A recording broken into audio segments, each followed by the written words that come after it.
Maganda para sa taon ng daga, yakapin ang pagkakataon at mag-navigate sa mga hamon sa 2020 Chinese Astrology. Inaasahan namin na meron kang isang malusog at maunlad na taon. Ang 2020 ay ang Chinese Year of the White Metal Rat. Tignan natin kung paano ito gagana sa iyo para sa iba't ibang mga aspeto ng iyong buhay. Alamin natin ang bawat ugali ng zodiac animals ngayong 2020. Kung first time mo sa channel ko, huwag kalimutan mag-subscribe at i-click ang notification bell para maging updated palagi. Una, Year of the Rat. Sila ay optimistic at masipag. Ang mga taong pinanganak sa taon ng daga ay naaangkop para sa lahat. Sensitibo sila at iba't ibang mga emosyon, ngunit matigas ang ulo sa opinyon ng ibang tao. Ang kanilang pagkatao ay natural na mabait. Ngunit dahil sa mahina sila pagdating sa mga kasanayan sa komunikasyon, ang kanilang mga salita ay maaring walang saysay. Pagdating sa pinansyal na aspeto, gusto nila ang pag-iimpok at may pagkakataon ay sumusobra ang pagiging kuripot. Gayunpaman, ang kanilang kagustuhan at pagkahilig sa pag-hoard ay ang magdudulot sa kanila na mag-aaksaya ng pera sa mga hindi kinakailangan bagay. Ang mga kalalakihan na pinanganak sa taon ng rat ay matalino at mabilis na umangkop sa mga bagong kapaligiran. Malikhain at mahusay sila sa pagsasamantala sa mga pagkakataon. Gayunpaman, kung minsan ay kulang sila sa lakas ng loob para gawin ito. Bagaman, meron silang magandang mga ideya, hindi nila may express ng maayos at tama dahil hindi sila angkop sa mga posisyon pagdating sa pamumuno. Ang mga babaeng pinanganak sa taon ng rat ay tradisyonal na kababaihan. Gustong-gusto nilang mapanatili ang mga bagay na nakaayos at nagbibigay ng malaking halaga pagdating sa pamilya. Ang lahat ay inaalagaan ng mga ito at hindi na kinakailangan mag-alala ang kanilang asawa. Sa labas ng bahay, sila ay may pakiramdam ng pananagutan at kakayahan. Year of the Ox. Ang mga oxen ay kilala bilang mga matatapat at masisikasig. Sila ay kilalang mapagkumbaba at hindi naghahanap ng papuri o maging sentro ng atensyon. Madalas nilang itinatago ang kanilang talento, ngunit makakamit nila ang pagkilala sa pamamagitan ng kanilang pagsisikap. Naniniwala sila na dapat nila gawin ang lahat ng hinihiling sa kanila ng ibang tao. Sila din ay kilala bilang mga lohikal na mga tao at kilala din bilang mga mahusay na mga pinuno. Ang mga kalalakihan na pinanganak sa taong ox ay maaasahan at mapagkakatiwalaan. Inilalagay nila ang kanilang buong puso sa lahat ng kanilang ginagawa. Nararamdaman din nila ang malaking responsibilidad sa kanilang pamilya. Gayunpaman, dahil sa kanilang kumpiyansa, hindi nila pinapayagan ang sinumang sumalungat sa kanilang mga patakaran. Ang mga babaeng pinanganak sa taon ng ox ay kalmado at banayad. Hindi sila kailanman susuko sa kapalaran at bihirang isipin ang pagpili ng isang kahalili. Walang alinlangan at handang makipagsapalaran at makibaka. Ngunit kahit ano paman, lalakarin nila ang daan sa kanilang pipiliin hanggang sa huli. Year of the Tiger. Ang mga tigre ay mabait at mapagbigay. Ang mga hayop, jazz, music o iba pang mga bagay na naghihikayat upang mahasa ang kanilang imahinasyon at mabuti para sa kanila. Bihira silang makaramdam ng pagod at may mga kakaiba at malalalim na emosyon. Minsan, gumagawa sila ng pagpapasya na may bahid ng kayabangan at mahirap kontrolin. Ngunit gaano man kalaki ang mga paghihirap o mga hadlang na kanilang hinaharap, hindi sila kailanman susuko. Sa huli, ang mga tigre ay nabubuhay ng isang average na buhay na may mga oras ng kagalakan, kalungkutan, at kung minsan ay may kabiguan. Ang mga lalaki na ipinanganak sa taon ng tigre ay mga adventurous. Mas papanganib ang isang bagay at mas gusto nila itong subukan. Hindi sila natatakot na ipahayag ang kanilang sarili at maaaring maging agresibo sa trabaho. Minsan, ang kanilang pagtitiwala ay nagpapahirap sa pagkonekta sa iba. Kaya kailangan nilang magbukas ng kaunti. Positibo sila at may mataas na pamantayan sa kagandahan. Gayunpaman, kulang ang pag-ibigan at maaaring lumikha ng malamig at malungkot na pamilya. Ang mga babaeng pinanganak sa taon ng tigre ay nakakaakit. Gustong-gusto nila ang kalayaan upang ipahayag ang kanilang sarili sa pamamagitan ng fashion at trabaho. Ang mga ito ay maligalig, masiyahin at magiliw, tulad ng isang maliit na pusa. Gayunpaman, pinapanatili nila ang kanilang mga kuko na matalim upang laging maging handa. Matalino at matyaga, sila ay gumagawa ng maayos sa anumang kapaligiran. Sila din ay kilala bilang mga mapagmahal na ina sa pamamagitan ng pagbibigay sa mga bata ng kalayaan at paggalang. Year of the Rabbit. Para sa mga hindi sila ganun kakilala at para sa mga ibang tao, ang kabaitan ng kuneho ay maaaring magsabi na sila ay mukhang malambot at mahina. Sa totoo lang, ay tinatago ang tahimik na pagkatao ng kuneho ang kanilang tunay na kalakasan. Kahit anong negatibo ang kanilang pagdaanan, ay hindi sila sumasalungat sa totoong pakay at layunin nila sa buhay. Ang kanilang mahusay na mga kasanayan sa pangangatwiran at pagiging specific sa mga detalye ang nakakatulong upang sila ay maging mahusay na scholar. Ang mga ito ay mga socializer na may kaakit-akit na aura. Gayunpaman, nahihirapan silang magbukas sa iba at madalas na bumabaling sa pagiging mag-isa. Ang isang karaniwang gawain ay hindi nila estilo. Kahit na konserbatibo at maingat sa kanilang mga aksyon, kailangan nila ang mga sorpresa. Ang mga lalaki na pinanganak sa taon ng kuneho ay sobrang magalang at gagawin ang anumang makakaya nila upang maiwasan ang mga salungatan. Meron silang kontrol sa kanilang sarili at kung minsan ay konserbatibo. Maaring mukhang isang palaoo na tao, ngunit meron silang isang linya na hindi nila tatawirin. Ang mga lalaking ito ay mahilig sa pag-organisa at pagdedekorasyon at kadalasang tumutulong sa kanilang mga asawa sa mga gawaing bahay. Ngunit hindi ito nangangahulugan na talagang gusto nila ang pagiging responsable sa kanilang bahay. Kahit na isang malapit na kaibigan, hindi nila gustong maging masyadong malapit dito. Ang mga babaeng pinanganak sa taon ng kuneho ay magaling makipagkapwa-tao at makisalamuha sa iba. Tinatrato nila ang lahat ng magalang, conscious sa kanilang pampublikong imahe. Pagdating sa pag-ibig, sila ay kilala bilang extreme. May isang malinaw na pagkakaiba sa pagitan ng kanilang iniibig at kung sino ang hindi nila gusto. At alam nila kung ano ang linya na iyon na hindi dapat nila daanan. Ngunit kung mahal nila ang isang tao, ilalagay nila ang lahat sa relasyon. Ang mga rabbits ay mas insecure kesa sa iba pang zodiac animals at kailangan ang madalas na reassurance. Year of the Dragon. Ang mga lalaki na pinanganak sa taon ng dragon ay matatag sa kanilang paniniwala. Hindi nila kailanman binabaliwala ang mga responsibilidad o hindi ka nais-nais at kahina-hinala. Ang mga tao ay bihirang mawalan ng tiwala sa tapat na lalaki. Hindi sila nag-aaksaya ng pera. Mapang-akit ang negosyante at kalimitan naghahangad ng katanyagan. Minsan, ang kanilang mga pagsisikap ay binabaliwala. Gayunpaman, ang kanilang buhay ay umiikot sa trabaho. Nag-asawa sila sa isang batang edad o nanatili bilang isang bachelor. Para sa iba, kailangan nilang isang tao na makakatulong at suportahan ang kanilang karera. Ang mga kababaihan na pinanganak sa taon ng dragon ay nakakaakit at malakas. Kung mamaliitin mo ang mga ito, sila ay tatayo at tatalungin ka. Sila ay seryoso sa kung ano ang ginagawa nila at may mataas na pagpapahalaga sa sarili.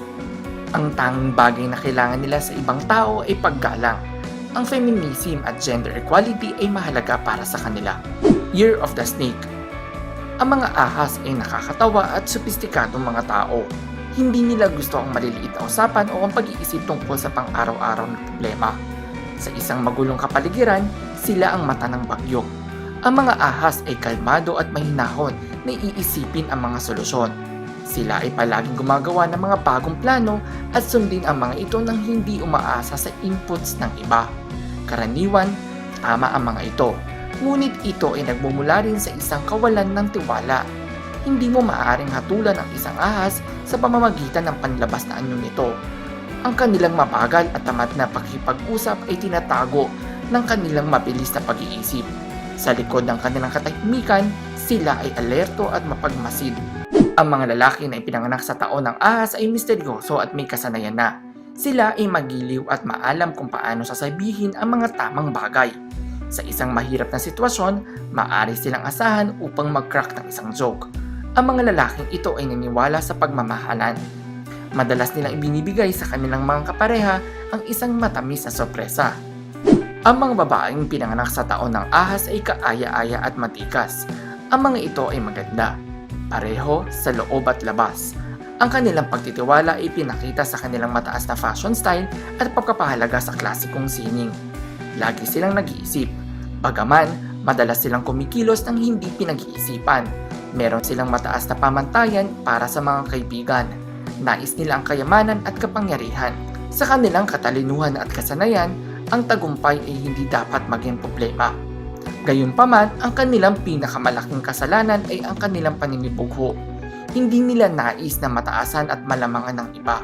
Kaya, mas nagiging mahusay sila upang magtrabaho ng mas mahirap at matyaga. Year of the Horse. Ang mga kabayo ay puno ng sobrang enerhiya. May hilig sa pag-aaral at pagiging athletic. Ang mga ito ay may malakas na pananampalataya sa paghabol ng kanilang mga pangarap. Sa halip na kayamanan at katanyagan, ang kaligayahan nila ang nag-uudyok sa kanila na ituloy ang kanilang gusto. Inaasahan nila na ang lahat ay gagalaw sa parehong bilis nila, mga taong handang makipagsabayan. Ang mga kontradiksyon sa mga katangian ay nagmumula sa katotohanan na sila ay patuloy na nagbabago. Meron silang mga maiiksing pagtitimpi at mabilis na magalit. Kung magalit man sila ay madali din nila itong nakakalimutan. Ang mga lalaki na pinanganak sa taon ng kabayo ay malaya at nais magkaroon pa ng kalayaan. Ang ganitong pag-uugali nila ay ginagawa silang popular sa kanilang grupo. Ang mga kabayo na ito ay handa na gawin ang anumang makakaya nila upang tulungan ng iba. Ito ay karaniwang isang tanda ng kapanahunan. Ngunit ang mga lalaking ito ay may karaniwang may mabagal na pagiging mature kaysa sa iba. Kahit na alam nila kung ano ang kanilang mga pagkakamali, mahirap para sa kanila na baguhin ito. Ang mga babaeng pinanganak sa taon ng kabayo ay maganda at nagbibigay ng isang napaka-preskong aura. Minsan sila ay magilaw na mga ponies. Sa iba pang mga oras ay maaari silang maging mga ligaw na stallions. Kahanga-hanga sila at mabuti sa kanilang ginagawa. Ang pagganyak at tulong mula sa iba ay hindi mahalaga. Hanggat ginagawa nila kung ano ang gusto nila, magtatagumpay sila. Maaari silang maging chatterboxes at magkaroon ng isang malinaw na dibisyon sa pagitan ng gusto at hindi nila gusto. Gayunpaman, karaniwan silang hindi nalilinlang. Sa halip na magkaroon ng isang malinaw na plano, iniiwan nila ang mga bagay ayon sa kapalaran. Year of the Goat. Ang mga kambing ay napakatyaga sa anumang kahirapan. Ito ang kanilang pinakapansin-pansin na katangian. Sila ay malakas. Bagaman ang kanilang kahinaan ay maaari mapansin lang. Meron silang mataas na pagpapaubaya at pagganyak. Tahimik na tagamasid. Ang mga kambing ay sinasalang-alang ang lahat ng aspeto ng anumang bagay bago magpasya. Hindi sila kumikilos ng hindi pinag-iisipan at matagumpay na nakukumpleto ang mga gawain. Gustong-gusto din ng mga kambing ang mga bata, hayop at kalikasan. Ang mga ito ay napaka-organisado at madalas na natutuwa sa pag-aayos ng bahay. Sila ay nagbibigay din ng kanilang oras at pera. Inilalagay nila ang mga pangangailangan ng iba sa kanilang sarili. Gayunpaman, sila ay kilala na may matigas na ulo kaya sila ay napakahirap sa komunikasyon. Dahil sa kanilang banayad na pagkatao, nakakagawa sila ng maraming kaibigan. Sa isang argumento, bihira silang magsalita dahil gusto nila palampasin ng isang argumento. Ngunit kapag nasa panganib, may pagtatanggol ka nila. Ang mga lalaki na ipinanganak sa taon ng kambing ay mga tunay na Ginoo. Ang mga ito ay nakatuon sa pamilya at may taos-pusong pagkatao. Hindi mahalaga kung saan sila pupunta. Makikita sila nakipag-ugnayan sa mga tao at gumawa ng mga bagong kaibigan. Nakikinig sila sa mga taong tunay at mature. Kapag nagkaproblema ang iba, gagawin nila ang kanilang makakaya upang tumulong. Hindi nila gusto ang pagbibigay ng kanilang sarili ng labis. At ayaw na sila ay pinipilit. Sa isang argumento, madalas sila ang tagapamayapa. Sa tamang panahon, nag-aalok sila ng payo at mga tips. Ngunit, madalas silang pessimistic. Mahirap para makita nila ang positibong panig ng mga bagay. Ang mga lalaking ito ay nagsisikap na gumamit ng sagisag upang itago ang kanilang kadiliman. Sila ay naghahangad ng pansin at suporta. Ang mga babaeng pinanganak sa taon ng kambing ay maaasahan at matulungin. Kahit na ang pinakamaliit na detalye ay hindi maaaring makatakas sa kanilang mga mata. Ang mga ito ay sensitibo sa mga pangangailangan ng iba. Ang mga ito ay napaka-motivated. Ngunit hindi sila ang pinakamahusay sa paglutas ng problema. Sila ay madalas na hindi nakikinig sa mga babala at nagtatapos sa paggawa ng mga bagay na mahirap. Ang mga babaeng ito ay naghahangad ng isang mataas na pamantayan at nakatira sa isang organisadong buhay. Gayunpaman, maaari silang mag-alala at madalas na hindi nakakapagpahinga. Sa kabila ng kanilang kabaitan sa iba, sila ay hindi kailanman nasisiyahan sa kanilang sarili. Year of the Monkey. Ang pangunahing katangian ng mga unggoy ang kanilang katalinuhan. Simula pa ng mga bata sila, nananalo at nakakuha na sila ng mga parangal at papuri sa kanilang mga guro. Bilang mga may sapat na gulang, nakakuha naman sila ng profesional na pagkilala at gumawa ng magagaling na mga pinuno. Dahil dito, maliwanag na maaari silang maging mapagmataas. Kadalasan ay may pagkawalang galang at nakatuon sa sarili kapag nagpapasya. Ang mga unggoy ay madaling nagsiselos, lalo na kung ang iba ay gumagawa ng mas mahusay kesa sa kanila. Ang mga ito ay kahangahangang makipagkompetensya na parehong positibo at negatibo. Gayunpaman, itinuturing nilang guro ang lahat. Handa silang makinig sa pagpuna at matuto mula sa kanilang mga pagkakamali. Kalmado at lohikal mag-isip. Ang mga unggoy ay laging nagagawang magtagumpay at maging panalo sa huli. Ang mga kalalakihan na ipinanganak sa taon ng monkey ay masigasig at responsable. Nakakatawa sila at maaaring magpatawa ng sino man. Alam din nila kung paano madaling makuha ang gusto nila. Ang mga ito ay matigas ang ulo at medyo wala pa sa edad. Ngunit talagang nagpaparaya. Ang iba pang mga zodiac ay maaari nakatuon lamang sa mga pagkakamali ng mga tao. Ngunit ang mga kalalakihan na ito ay natututo sa mga nakaraang pagkakamali. Lubhang nagpapatawad din sila. Gayunpaman, maaari silang maging problemado.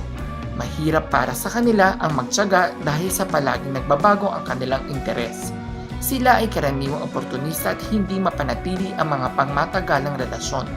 Ang mga babaeng ipinanganak sa taon ng monkey ay sosyal at madaling kumonekta sa iba. Ang mga taong ito ay hindi sinasadya na iginuhit sa kanyang kagandahan at papangakit na pagkatao. Meron silang mataas na pamantayan at inaasahan. Ang mga babaeng ito ay puno ng mga ideya at lubos na mapagkompetensya. Hindi sila sumusuko kapag naharap sa mga paghihirap. Ang simpatsya at ginhawa mula sa iba ay hindi kinakailangan. Dahil sa kanilang tiwala, maaari silang labis na maaasahan sa mabuti. Ngunit sila ay may pananagutan at kakayahang umangkop. Mabilis silang umangkop sa mga pagbabago ng kapaligiran at madaling gumawa ng mga bagong kaibigan. Year of the Rooster. Ang mga rooster ay seryoso sa kanilang trabaho. Straightforward sila at pinal magpasya sa kanilang mga aksyon. Direkta nilang susuriin kung ano ang nakikita nilang hindi karapat-dapat. At perfectionist sila. Ang mga ito ay lohikal at mahusay sa pamamahala ng mga koponan. Ang pamilya ay isang kanlungan at paraiso para sa kanila. Nais nilang isang malaking pamilya. Nangangahulugan ito na maraming mga tao ang makakahikayat at susuporta sa kanila. Kahit gaano kahirap ang isang bagay, hindi sila susuko. Ngunit kung may humarang sa kanilang landas, ibubunyag nila ang kanilang mapangis na panig. Nakakatakot sila kung galit at madali makipagtalo sa mga argumento. Kahit na nanatalo sila, gumagamit sila ng iba't ibang mga paraan upang kumbinsihin ang iba sa kanilang panig. Kailangan lang ng mga roosters ang mga mahal sa buhay upang mapatunayan ang mga ito at hikayatin upang mahanap ang kanilang sarili. Ang mga kalalakihan na ipinanganak sa taon ng rooster ay palaging nagbabago. Kung minsan ay nagagalak, kung minsan ay emosyonal. Gusto nila ang pagtulong sa iba na malutas ang mga problema. Pag-aralan nila ang lahat ng aspeto bago gumawa ng desisyon. Sa bahay, inaayos nila ang budget na tinitiyak na ang lahat ay naipalabas ng malinaw at maingat. Hindi nila naiintindihan ang mga tao na nag-i-improvise at kumikilos ng walang pagpaplano. Hindi mahalaga kung gaano sila nasasabik. Kailangan nilang kontrolin ang kanilang fickle personality at makinig sa sasabihin ng iba. Ang mga babaeng pinanganak sa taon ng rooster ay mukhang simple sa panlabas. Nagmamalasakit sila sa napakababang lupa. Ang mga babaeng ito ay hindi makatiis na makita ang iba na nagkakamali. Lagi silang nakakatulong na itakda ang mga pagkakamali ng iba pabalik sa tamang landas. Responsable at organisado. Kinamumuhian nila ito kapag sinasabi sa kanila ng iba kung ano ang susunod na gagawin. Tiwala sila ngunit hindi malihim. Karaniwan silang nakatuon sa bahay. Kung bibigyan ng pagkakataon, ilalabas nila ang kanilang tunay na potensyal. Year of the Dog. Ang pinakataglay na katangian ng isang aso ay ang kanilang katapatan. Hindi kailanman papabayaan ang kanilang mga kaibigan, pamilya o trabaho. Matapat at makatarungan. Sikat ang mga ito sa mga lipunan. Ang bawat tao ay nangangailangan ng isang kaibigan para sa isang payo at tulong. Magaling din silang tumulong sa iba na makahanap at ayusin ang kanilang masamang gawin. Sa sandaling magpasya sila sa isang bagay, walang makakapagikayat sa kanila laban dito. Ang mga kalalakihan ay pinanganak sa taon ng aso ay prangka at tunay. Masigla sila kahit na mas nakaka-pessimistic sila sa loob. Napaka-opinyonado. Lagi silang handa na iwasto at ipagtanggol ang kanilang tindig. Nararamdaman lamang nila na kinakailangan upang matulungan ang iba na matanto ang kanilang mga pagkakamali. Ang mga kalalakihan na ito ay nagmamalasakit sa kanilang pamilya. Ang kanilang katigasan ng ulo ay humihina sa harap ng kanilang mga mahal sa buhay. Nagtatrabaho sila upang maunawaan at makompromiso na nagreresulta sa isang maayos na buhay ng pamilya. Ang mga babaeng pinanganak sa taon ng aso ay napakaingat. Hindi sila nakikialam sa mga taong hindi nila gusto at hindi madaling magtiwala. Ngunit sa sandaling gawin nila ito, permanente na ito. Lubhang protektado sila ng kanilang mga kaibigan at pamilya. Gustong-gusto nila ang aktibidad sa labas at pagiging likas. Gayunpaman, sila ay masigasig na manggagawa at hindi susuko hanggang sila ay magtagumpay. Ang seguridad at isang matatag na kita ay ang kanyang mga kinakailangan para sa isang karera.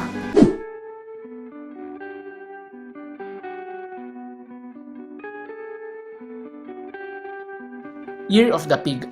Maaring hindi mag-stand out ang mga baboy sa isang pulutong. Ngunit ang mga ito ay napakamakatotohanan. Ang iba ay maaring lahat ay puro salita lamang at walang pagkilos. Ngunit ang mga baboy ay kabaliktaran. Kahit na hindi magastos, may pagkakataong maglabas sila ng pera upang hayaan ang mga sariling masiyahan. Gustong-gusto nila ang libangan, medyo materialista sila. Ngunit ito ay pagganyak para sa kanila na magsikap. Ang pagkakaroon ng mga solidong bagay sa kanilang mga kamay ay magbibigay sa kanila ng seguridad. Sila ay masigla at palaging masigasig, kahit na paraan sa mga boring na trabaho. Kung bibigyan ng pagkakataon, kukuha sila ng mga posisyon ng kapangyarihan at katayuan. Naniniwala sila ang mga taong iyon lamang ang may karapatang magsalita. Ang mga kalalakihan na pinanganak sa taon ng baboy ay maaasahan na mabuti at banayad. Kapag napagpasyahan nila ang isang layunin, ilalagay nila ang lahat para makamit ito. Hindi sila ang pinakamahusay sa pera. Madali silang pinagkakatiwalaan ng iba at madalas na naiinis. Maaari itong maging sanhi ng pagkawala ng kanilang kapalaran. Ang mga lalaking ito ay tahimik din. Mahilig silang matuto ngunit hindi talaga alam kung paano mailalagay ang kanilang kaalaman sa mga salita. Hindi sila nakikipag-usap ng madalas. Ngunit mabait na tinatrato ang lahat. Sa tuwing naharap sila sa mga paghihirap, palaging may mga taong tumatayo upang tumulong. Ang mga babaeng pinanganak sa taon ng baboy ay puno ng kasiyahan. Dumadalo sila sa mga kaganapan sa lipunan hanggat maaari at tinatrato ang lahat ng tunay. Gayunpaman, kung minsan ay labis silang palakaibigan. Sa kanilang pananabik, nakakalimutan nilang bigyan ng personal na espasyo ang iba. Meron din silang magandang kapalaran na may yaman. Hanggat pinapanatili nila ito, ang mga pagsisikap ay hindi mawawala. Ang kanilang pagsisikap ay magpapanatili ng pera na dumadaloy. Sa bahay, sila ay lubos na maayos. Kung magulo ang silid, mananatili sila buong gabi upang linisin ito. Ang mga babaeng ito ay mahal din ang mga bata. Ang paglalaro kasama ang mga bata ay isa sa mga bagay na nagdadala sa kanila ng pinakamalaking kagalakan. Ikaw kapakbet, tugma ba ang ugaling aking nabanggit sa inyong zodiac animal? I-comment mo na yan sa ibaba. Tandaan, ang mga interpretasyong ito ay pawang gabay lamang. Nasa atin pa rin ang desisyon at tayo pa rin mismo ang may hawak ng ating kapalaran. Huwag po natin kalimutan magdasal at manalig sa may kapal. Hinding-hindi niya po tayo pababayaan. Huwag kalimutan mag-subscribe, i-like at i-share ang videong ito sa inyong kapamilya at kaibigan. Maraming salamat sa panonood mga kapakbet.